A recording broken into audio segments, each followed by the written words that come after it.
એફઆઈઆઈના જે ડેટા આપણે જોયા તે આમ ધરપત આવે તેવા નથી.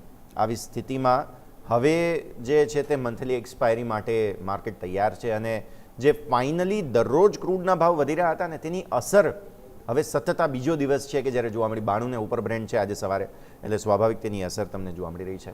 બહુ નાનકડી ટૂંકમાં વાત કરીએ ને તો 24,064થી 24,305 આ 370ની માફ કરશો રેન્જ બને છે નિફ્ટી માટે.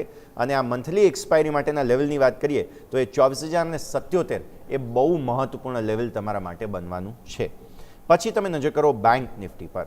બેંક નિફ્ટી અત્યારે ફિલહાલ રેન્જમાં જ છે. હું દરરોજ કહી રહ્યો છું એક જ લેવલની વાત છે કે 57,350ની નીચે વીકલી ક્લોઝ આવશે તો મંદી અને 58,650ને ઉપર જો વીકલી ક્લોઝ આવશે તો તેજી. એના સિવાય કંઈ ખાસ નવા જૂની બહુ છે નહીં. એટલે નિફ્ટી માટે મંથલી એક્સપાયરી આવતા મંગળવારે લેવલ બને છે 24,077 અને ઉપર ગમે તેમ કરીને એક્સપાયરી થાય.